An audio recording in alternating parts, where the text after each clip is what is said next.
All right, thank you very much for tuning in to Diongo GTV. As I had promised, tonight we have a very important guest, and I'm sure he's a long-time good friend of mine, a successful businessman in Slough. I think I'll let him introduce himself, and as he does the introduction, I also want him to delve a bit on maybe the challenges of settling in UK, because there are people who would want maybe to know whether it is easy or whether it's difficult. So, my friend, welcome to Diongo GTV. Thank you very much. Introduce yourself. Diongo from Diongo GTV.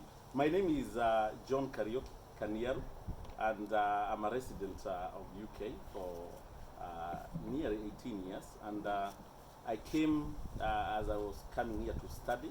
And after the studies, after I did my master's in human resource, I found myself working in the United Kingdom. And in the United Kingdom, I've been an employee, and down the line, I found a niche working with the young people in the recruitment sector, where we place nurses and carers who work in hospitals. And as you can imagine, during this period of COVID, we've been very busy and doing the frontline service of placing people in the hospital and care homes so that we can save lives. So that is John Kariuki. In Kenya, I was born and raised in Njoro, in a village called Matigari, next to Mwegito Primary. And after Mwegito Primary, I went to Baringo, Kituro High School, later on to Naivasha, D.N. Handa Secondary School, and finally to University of Nairobi, where I did my BA in politics and philosophy, and finally I came into United Kingdom. Now, going to your second question, what are the challenges of settling in a foreign country?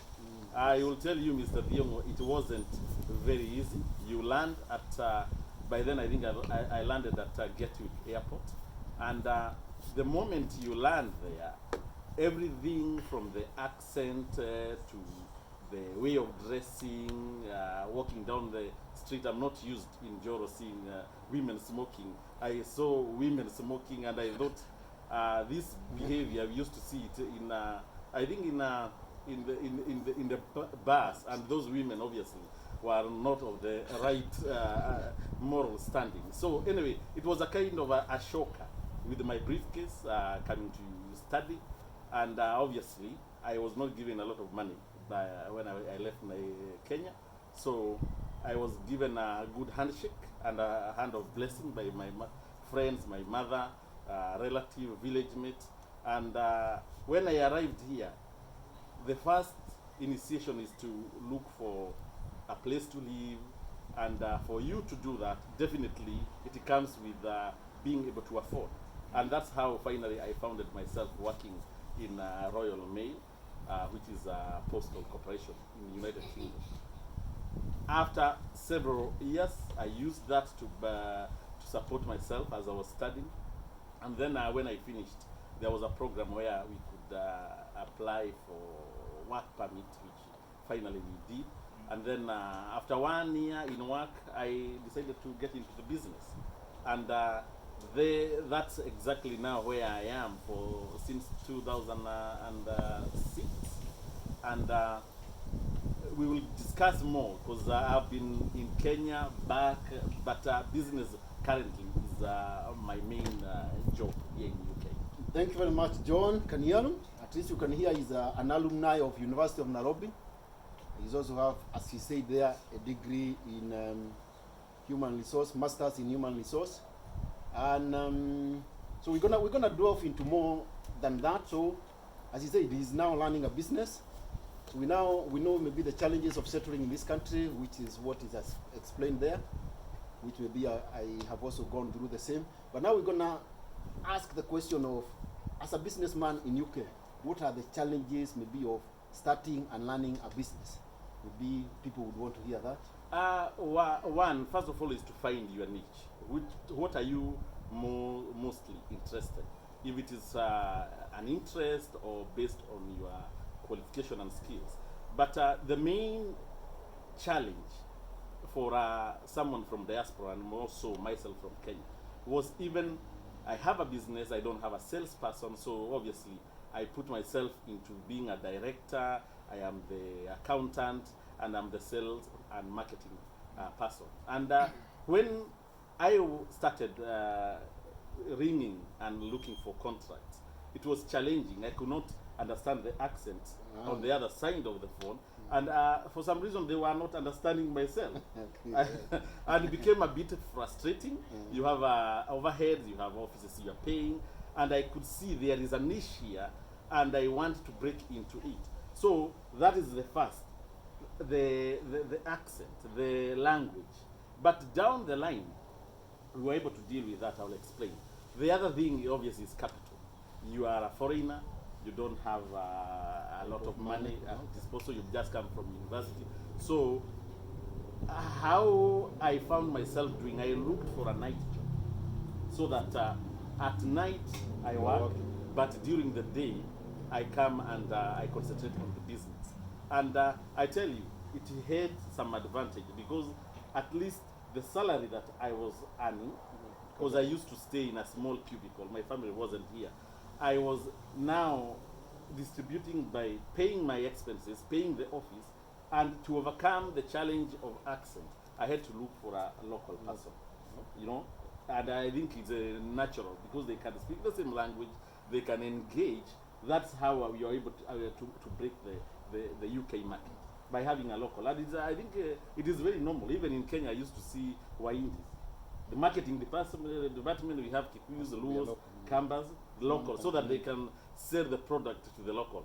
So money-wise and the language, and obviously trying to find yourself with those linkages. You want to see other business people, but I appreciate and I thank God that we had other Kenyans who are in business, and yeah, so we could talk in a language, exchange idea, and they tell us avoid this one. And obviously internet was there, so we could read and understand what exactly is needed to be done.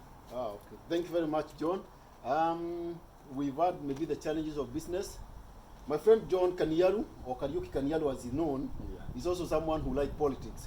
So we don't want to dwell so much about maybe the business and the others. I want maybe to hear his political angle. He's left UK twice and gone to Kenya to contest for parliamentary seat in Jolo. So I want to hear maybe, I know there are so many people even in the diaspora contemplating going back to Kenya and to contest.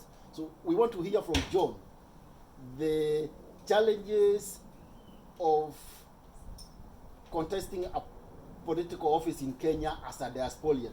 You might maybe want to talk to people. Let us maybe even hear your own. Mr. Diongo, politics is a very interesting game. On one hand, you have the conviction, you want to change, to contribute, and one of the sole reasons I have always wanted to contribute in the Kenyan in terms of politics. I remember I came from a poor family, and when we went to university, we were given help. So I even today, I owe my education from the contribution that Kenyan did. I'm still paying as well. Yeah, so that I can be able even to be educated to university. But politics is very fluid and dynamic, because obviously you have the aspiration, you have hope.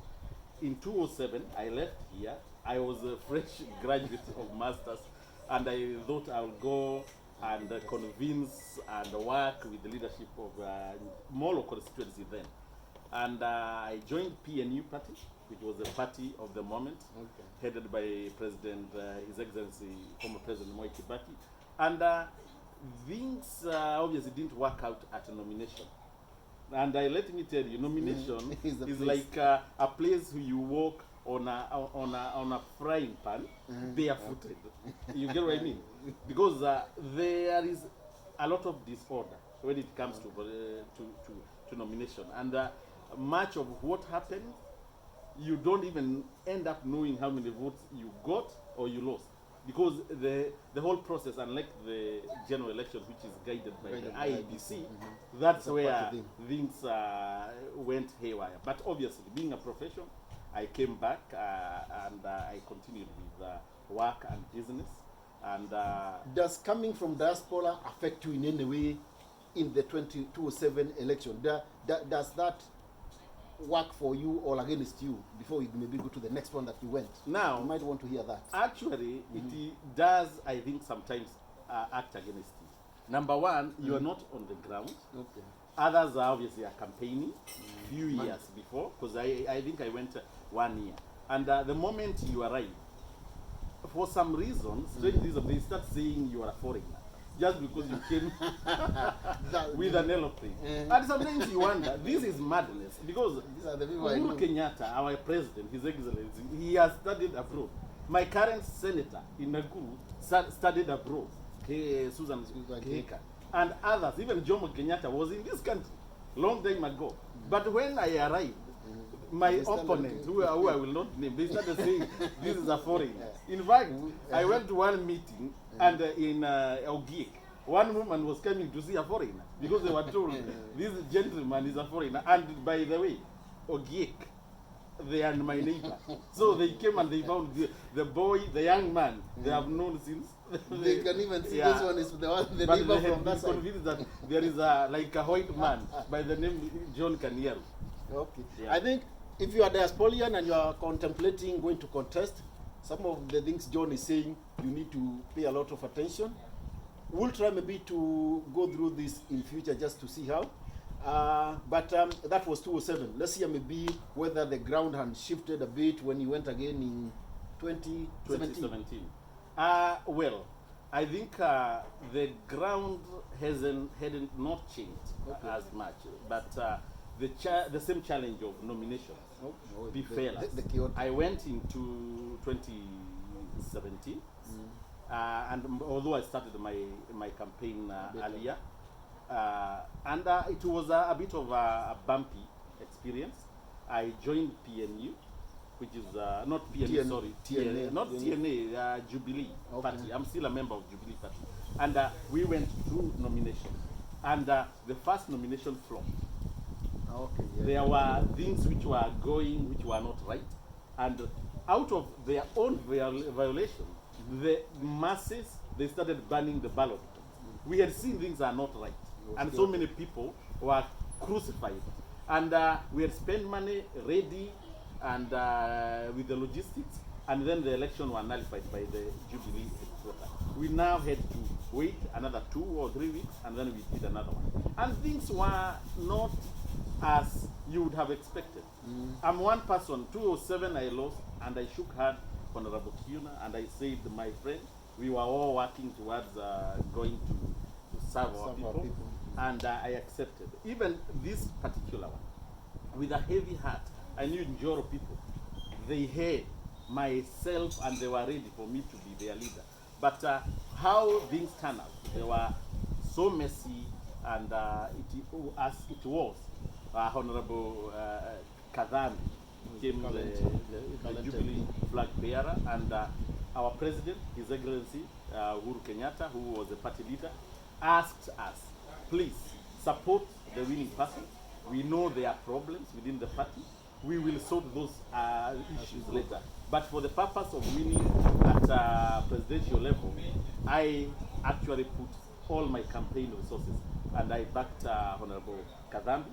And on the day I decided to support her, I told her, we will do this for the interest of Njoro people. And even to date, if I hear of anything that can help with Njoro people, I normally push to her so that she can be able to advance. Because the day of reckoning is coming. We will come, ask questions, and see, report from. Madam Kadhambi, we left you here, Njoro here. Is it there or is it here? If it is there, and Njoro people are the one who will say, then we will just remove our jacket, fold our sleeve, and then we get on the ring. In fact, that was supposed to be the next question of what's your next political ambition. It looks like maybe you are monitoring the ground, and that's a challenge to Kadhambi. She has to pull up her socks and serve the people of Jolo. You hear John, he did not lose hope. He still believes that Jolo, where he grew up, deserves a good leader. He deserves someone who understands the challenges of the people down there. There's still people who are still going to the river to fetch water. and I'm sure maybe that's something he would want to know. I'm sure I would want maybe, and if anybody who knows John and maybe who follows everything would want to hear John's take on the current political events in Kenya. Give us a snippet or in preview how you are thinking, because I know you continue monitoring, not only in Jolo, the wider national political events. Well, Kenya is a very interesting country when it comes to politics. There's a time I spoke to a professor at Oxford University of politics, and specifically African politics, and he said the fluidity of Kenyan politics is so unpredictable. Today, as you saw the handshake, nobody was expecting, because I remember the campaign in 27 was hotly contested to a level that you would never have thought our president and the Right Honorable Raila Odinga will not sit down. Or I would say, everybody likes the vibrancy. Currently, there are issues to do with the distribution or rather allocation of funds. You can see the parties have actually crossed over. Those people who were with the government, they have gone to the opposition, and I think it is healthy for a democracy. Let those young people, let the Murkomen and the other Kilonzo and Malala, let them air their views. This is how you train leaders, and I would say Kenya is such a democratic country where you go there, you give views, and I would think as much as we fight, or rather we disagree about the revenue allocation, let's think Kenya as a united country. We don't want a situation whereby another Kenyan will feel as if they are not Kenyans by the virtue of less allocation. And I would urge our president, our deputy president, and Honorable Raila Odinga to sit down. This noise is too much. If you three can meet, eat ugali, then I'm sure we can have something which is workable for all Kenyans. And that's exactly what even us in diaspora, we are looking for. Thank you very much. I think it will be a great disservice maybe to finish the interview without asking. I know there are so many young people in Kenya who would want to venture into politics, but financing is an issue. How would you like maybe to see political campaigns? Would you want to see maybe the funding like we have it here in UK, where political parties fund candidates, even those who are young? Because I think we have gone into a place of, in Kenya, for you to run for an office, you must be fairly rich, and I think maybe that could be the trigger of maybe looting and all this. How would you maybe want to see that one addressed? One thing I would say, it is very difficult in terms financially to fund a campaign, because it costs a lot of money. And I think what I would look for, or I would advise, is we have a system where there is a shift in people's mentality, such that when you see someone offering to be a leader, just know this person is offering to sacrifice their time, their family time, to come and work for you. The demand or request for funds here and there, we reach to a level, like in this country, United Kingdom, whenever an MP come by the door, he is asking for a vote, ultimately ask you, do you want to contribute to my campaign? You give him £5, £2 as a way of supporting. If you agree with their ideologies, then you fund. And I tell you what, failure to do that has put so many people who are talented, who have skills, but they are poor, to be able to contribute to the national space in terms of politics and leadership. Wow, you can hear that here an MP will come to your door, ask for £5. It's totally opposite of Kenya. In Kenya, you go to ask for votes, they want you to give them money. So I think that's a mind shift, and I think maybe what John is saying is, even the voters, they need to appreciate that you are not offering yourself for leadership because you have money. You want to serve the public. So I think we need to have that shift on the mindset from expecting money from the people who are aspiring to be your leaders to supporting them more mentally, financially, and everything. And as we wind up, I'll give you, John, maybe a few minutes maybe to maybe say something maybe or address maybe the people of Jolo or anybody else maybe who follows maybe John. So John. Well, thank you very much. As we come to an end, there are some few issues that I would want to say, but partly about Njoro and Nakuru at large, because I come from Nakuru County. I would say, people of Njoro, you have had all the shares of challenges in that constituency, ranging from clashes, ranging from lack of good roads, ranging from lack of schools. I have been to schools which they didn't have a wall. And one of the things, my partnership with the current MP, I told her I'll support you so that you can change the lives of these people. I know time, there's still 2 years. There are still some roads which are not passable. One of them is from like where I normally, the road that I use from Kwarait going to Naiswet. It is still unpassable until today. We are urging for all those efforts. The other thing is supporting young people, those who are going in business, those who want to do some skills, those who want to participate in the national development. And of importance, and probably maybe the government of Kenya and His Excellency Lee Kenyanjui, we have spoken to him. Currently, this nation is opening up the border. You don't have to have a degree if you are a mechanic, if you are a plumber, if you are a nurse, if you want to come here and participate as in the army. There are jobs which will be coming because they are changing the law to bring some more people in. So I would say, let's work together, let's work with the leadership so that we are able to change as the lives, especially of those young people. And finally, the farmers. Our constituents in Joro, it's the 98% of what goes there are farmers. So we have Egerton University next to us, but we don't see the extension officers coming to tell them this is the right fertilizer for this soil. These are some of the things that we really, really need. Not to just have a university as a monument, but a university that is responsive to people's the needs of the people. But Nakuru County, we want to say it is among the richest county. I can see what the governor is doing, his effort, and would pray that he doubles the effort, reaching to young people, reaching to farmers. He has been giving out some goats, some pyrethrum. And by the way, pyrethrum, it is a very, very high value product in this country. Right now, I was speaking to someone and he's saying they can't get pyrethroids. Our soil is ready for that.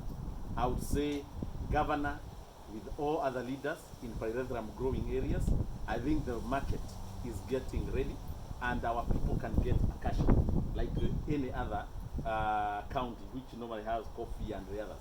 Our cash crop is pyrethrum and it can fetch good money for our people. Thank you very much. Thank you very much for tuning in and even watching this program.